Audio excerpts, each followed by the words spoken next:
ఎన్నికల రోజు పోలింగ్ ఇక్కడ జరుగుతుంటే పక్క రాష్ట్ర ముఖ్యమంత్రి AK-47 తుపాకులతో పోలీసులు నాగార్జున సాగర్ డ్యామ్ మీదకు పంపించింది అధ్యక్ష. ఇవాళ నేను అడగదలుచుకున్న వాళ్ళను, నాగార్జున సాగర్ 100% మన భూభాగంలో ఉంది. మన ప్రాంతం, మన ప్రాంతానికి లోపటికొచ్చి తుపాకులు పెట్టి ప్రాజెక్టులను ఆక్రమించుకుంటుంటే వీళ్ళ సహకారం లేకుండా వస్తాడా అధ్యక్ష? ఇంటి దొంగలు లేకుండా జగన్మోహన్ రెడ్డి గారు లోపలికి వచ్చి నాగార్జున సాగర్ డ్యామ్ మీద పహారాలు కాసే పరిస్థితి వస్తుందా అధ్యక్ష? ఎందుకు ఆ రోజు వీళ్ళు మాట్లాడలేదు? వీళ్ళు ఇచ్చిన అలుసే కదా, వాళ్ళు పెట్టిన పులుసు తిని వీళ్ళు అలుసు ఇవ్వడం వల్లనే కదా ఈరోజు ఈ పరిస్థితి వచ్చింది. ఆయల్లో రాయలసీమకు పోయినప్పుడు కల్వకుంట్ల చంద్రశేఖరరావు గారు, ఈనాటి మంత్రి శ్రీమతి రోజా గారు పెట్టిన రాగి సంకటి రొయ్యల పులుసు తిని రాయలసీమను రతలాలసీమం చేస్తా అని చెప్పి మాట ఇచ్చి బేసిన్లు లేవు, బేసిజాలు లేవు, మీరు కొట్టుకపోండి అన్నాడు. వాళ్ళు కొట్టుకపోయారు. ఇప్పుడు మేము వచ్చినాక అట్టెట్లా కొట్టుకపోతాడంట? ఎవరు అధ్యక్ష బాధ్యత ఎవరు వహించాలి? నీ కళ్ళ ముందే కదా ముచ్చుమర్రి చంద్రబాబు నాయుడు కట్టింది, నీ కళ్ళ ముందే కదా రాజశేఖర రెడ్డి పోతిరెడ్డి పాడును 44,000 క్యూసెక్లకు పెంచి తరలించకపోయింది, నీ కళ్ళ ముందలనే కదా నీ ఇంట్లో పంచపక్ష ప్రమాణాలు జగన్మోహన్ రెడ్డి గారికి పెట్టి జీవో నెంబర్ 203ను నీ ఇంట్లోనే పునాదులేసి రాయలసీమ లిఫ్ట్ ఇరిగేషన్ కు ప్రగతి భవన్ లో కేసీఆర్ గారి డైనింగ్ టేబుల్ మీద పునాది రాయబడ్డది. దానికి పునాది రాయేసింది మీరే కదా. 8 TMCలు పర్ డే తరలించకపోవడానికి అనుమతి ఇచ్చింది, టెండర్లు పిలిచింది, కాంట్రాక్టులు అప్పచెప్పింది, పనులు పూర్తి చేసింది మీరు అధికారంలో ఉన్నప్పుడే కదా అధ్యక్ష.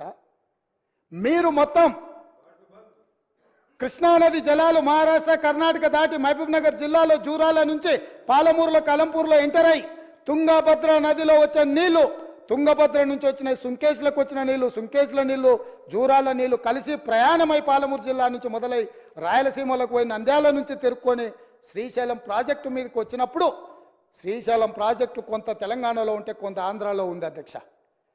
అంతకుముందు ప్రాజెక్టు లేవు. అంతకుముందు పోతిరెడ్డిపాడు 11,000 క్యూసెక్స్ ఉండే, అది 44,000 క్యూసెక్స్కి పెరిగింది. అంతకుముందు లేని రాయలసీమ లిఫ్ట్ ఇరిగేషన్ ఇవాళ 8 TMCలు తరలించడానికి లిఫ్ట్ ఇరిగేషన్లు కట్టినరు. ముచ్చుమర్రి నుంచి అర TMC కట్టిరు అధ్యక్ష. మొత్తం 12.5-13 TMCలు పర్ డే. ఒక్క నెల రోజులు మనం కళ్ళు మూసుకుంటే శ్రీశైలంలో బురద కూడా ఉండదు అధ్యక్ష. రాయలసీమ లిఫ్టు 797 FRL దగ్గర కట్టిరు అధ్యక్ష. కుండ ఇట్లుంటే కుండకు సైడ్కు పొక్క పెట్టలే అధ్యక్ష, కింద పెట్టిండు. కింద వీళ్ళు పిలిచి పంచపక్ష ప్రమాణాలు వీళ్ళు పెట్టిండ్రు, జగన్మోహన్ రెడ్డి వీళ్ళ కింద బొక్క పెట్టిండు అధ్యక్ష.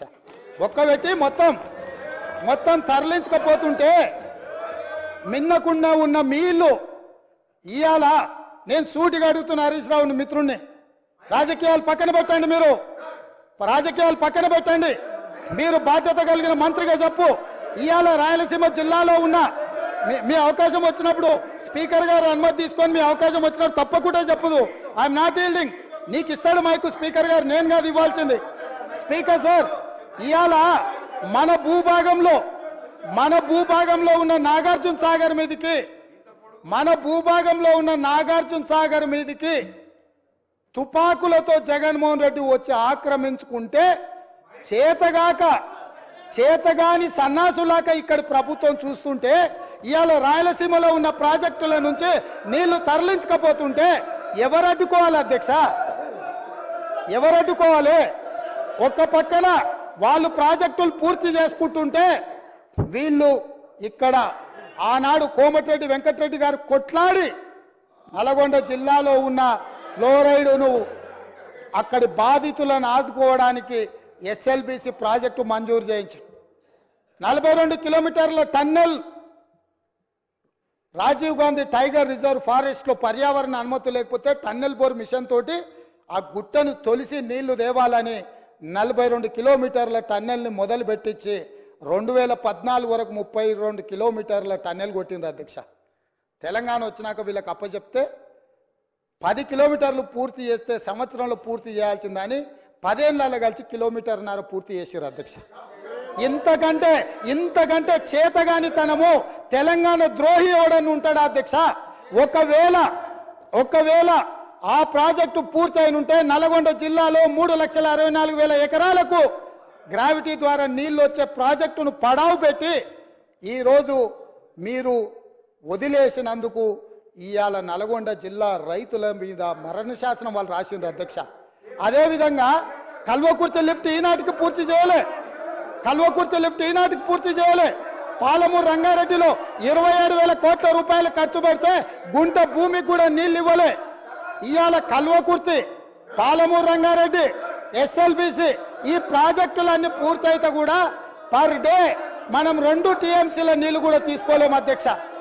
ఇవాళ నేను చెప్పదలుచుకున్నా అధ్యక్ష, ఆంధ్రప్రదేశ్ రాష్ట్రంలో పూర్తి చేసుకున్న ప్రాజెక్టులు 12.5 టీఎంసీలు పర్ డే తరలించకపోవడానికి ఉంటే తెలంగాణలో కృష్ణానది మీద కట్టిన ప్రాజెక్టులు మొత్తం కలిపి 2 టీఎంసీలు కూడా కాదు అధ్యక్ష.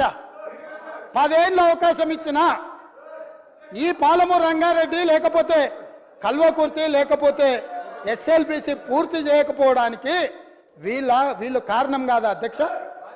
ఇంత అన్యాయము ఉమ్మడి రాష్ట్రంలో కూడా తెలంగాణ ప్రాంతానికి జరగలేదు. వీళ్ళ పాలనలో తెలంగాణ ప్రజల పట్ల కృష్ణానది జలాల మీద మరణ శాసనం రాసిండ్రు అధ్యక్ష.